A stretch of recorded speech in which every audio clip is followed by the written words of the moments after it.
2 নং মৰিচাপথাৰ বাকী ৰাইজে প্ৰতি 2 বছৰৰ অন্তৰে অন্তৰে বহুৱা নাচ পৰিৱেশন কৰি আহিছে।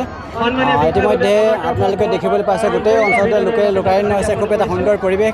প্ৰকৃতিৰ এটা বসন্তৰ আগমনৰ লগে লগে এই অঞ্চলৰ পৰা অপায় অমংগল দূৰ কৰাৰ উদ্দেশ্যেৰে এইবাৰ গাঁওবাসী ৰাইজে বহুৱা অনুষ্ঠানটো প্ৰতি 2 বছৰ অন্তৰে অনুষ্ঠিত কৰি আহিছে। খুব ভাল কথা। ৰাইজৰ যিটো পৰম্পৰা ৰক্ষা কৰিবৰ বাবে সকলো ৰাইজে স্বতঃস্ফূৰ্তভাৱে ওলাই আহিছে। এইটো জনগোষ্ঠীৰ বাবে খুব ভাল লক্ষ্য। আজি মৰিচাপথাৰবাসী সমূহ সোণোৱালবাসী ৰাইজে বহাগৰ 8ম দিনা আমাৰ বহুৱা নাচ উৎসৱটি উদযাপন কৰিছে।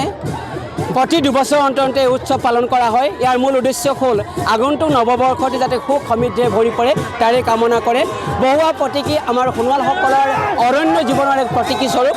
এয়া হ'ল মানে অন্যায় অপ্ৰীতি আৰু অসুখ বিশেষকৈ অপায় অমংগলৰ প্ৰতীকী ৰূপে গণ্য কৰা হয়। আৰু অপায় অমংগলৰ প্ৰতীকীবিলাক আমাৰ গাঁৱৰ পৰা মৃদং খোল ঢোল তাল আদি বিহুৰে তেওঁলোকক কোনোবা অজানো পুখুৰীলৈ বহুত দূৰলৈ খেদাই পঠায়।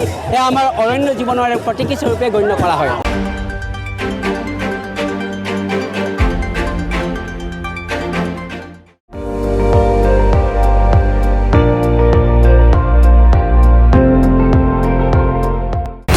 আপুনি চাই আছে ND24 সৰ্বশ্ৰেষ্ঠ নহয় সৰ্বোত্তমৰ দৌৰ।